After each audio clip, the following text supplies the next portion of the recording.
I know what trending is better than anybody in the world. I've been trending my whole life. From the day I was born, I've been trending. Donald Trump is a street fighter.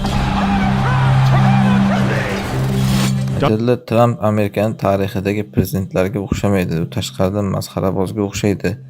Lekin nima uchun boshqa davlat prezidentlari unga juda ko'p mulozamat ko'rsatadi? Tramp ham shunchaki qo'g'irchoqmi yoki rostdan ham unda katta siyosiy kuch bormi, debdilar.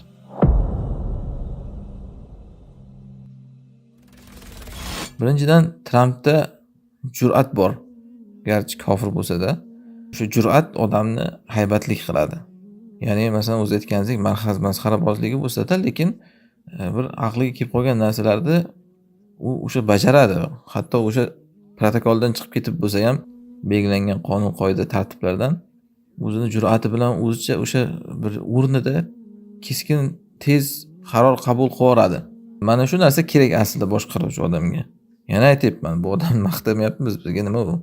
Lekin o'zi inson ana shunday boshqaruvchi kishi jariy bo'lish kerak, jur'atli, ya'ni dovdiramasligi kerak.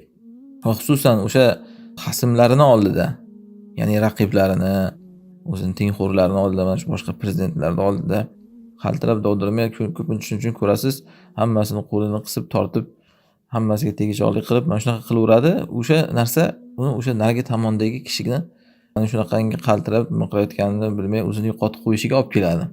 Chunki o'sha narigi tomondagi siz aytayotgan mana boshqa prezidentlarga qarasangiz, Rossiyaniki bordir, Xitoyniki bordir, Shimoliy Koreyaniki, undan boshqalari deyarli hammasi qo'g'irchoq odamlar.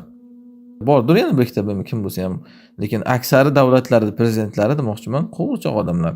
Ular faqat shu chizib bergan chiziqda yurishadi. Yo Xitoynikini yoki shu Rossiyanikini yoki Amerikaning chizig'ida. Ana shuning uchun unaqa yasama prezidentlar keyin mana bunaqangi o'zida bir jur'ati bor odamdan oldida qaltirab o'tiradi shunaqa hayajonlanib. Ikkinchidan, unda u qo'g'irchoqmi aslida desa, to'liq qo'g'irchoq deb bo'lmaydi. O'zini vakolati bor, o'zini xalqini oldida qancha obro'si bor. Ya'ni qo'g'irchoq deganda mutlaq mana bizdagi, o'zimizdagi davlatlar prezidentlari kabi emas, ya'ni albatta. Har holda o'ziga yarasha uni o'sha ovoz bergan xalqida odamlar haqqoniy, ya'ni tarafdorlari bor. Bizdagiga o'xshab kim o'zi xohlayapti-yu buni, kim xohlamayapti, hamma jim ichida o'tirgan holatda unaqa ovozini chiqara olmaydigan emas. Bu yerda ovozini chiqarib odamlar rozisi rozi, norozisi noroziligini bildiraveradi-ku, tabiiy holat bu. Shuning uchun ya'ni u 100% qo'g'irchoq deyilmaydi. Ya'ni bu 100% qo'g'irchoq deb masalan Baydenni aytardi, u shunaqa robotga o'xshardi. Shu qo'g'irchoqlikni ham bajara olmasdi, chiqib gap og'zidan tushib qolib, qaltirab boshqa ketib qolib, odamlar o'zini odammikan, bir robotmikan deb ham qoldi-ku. Mana shuning uchun o'sha ularning haybatini ham yo'qotayotgandi. Shuning uchun ya'ni maqsad aytmoqchimanki, bu albatta o'zini kuchi bor haqiqatan, albatta bu biz o'sha odamlarga nisbatan aytyapmiz buni. Kuchi bor deganda o'ziga o'xshagan odamlarga. Lekin Allohning qudrati oldida albatta hammasi arshning tagidagi mahluqot. Bu narsadan mo'min kishi, musulmon odam qo'rqmaydi. Masalan, mana Fors qo'mondonlarini qarasangiz, o'ziga yarasha haybati, shunaqangi jur'ati bor odamlar bo'lgan. Rum qo'mondonlari o'ziga, xalqiga, atrofidagi bir dushmanlariga nisbatan. Lekin o'sha musulmonlar iymonni lozim tutgan paytda musulmonlar oldida ular oddiy odamga aylanib qolgan.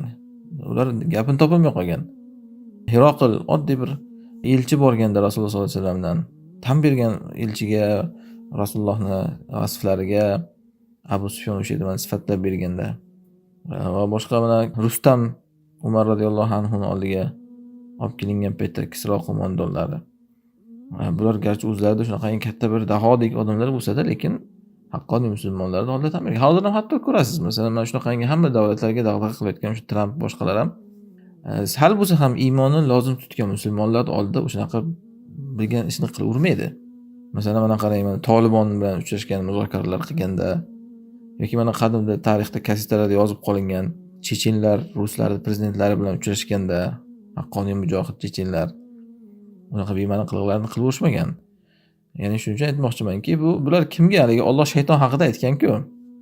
Innama sultonuhu alallazina yatawallawnahu. Shaytonning saltanati kimga hukmronligi o'tadi? Uni do'st tutganlarga degan. Bular ham xuddi shunday. Shayotinul ins bular ham, inson shaytonlar. Ularga o'zi valosini topshirib qo'ygan odamlarga ular ana shunaqangi keyin dag'dag'a qilib, o'sha narbi qilib muomala qiladi. Shuning uchun ularda oldida kuch ko'rinadi buni. Allohning do'sti aslida Allohning do'stlari oldida ularning kuchi yetmaydi. Alloh alam.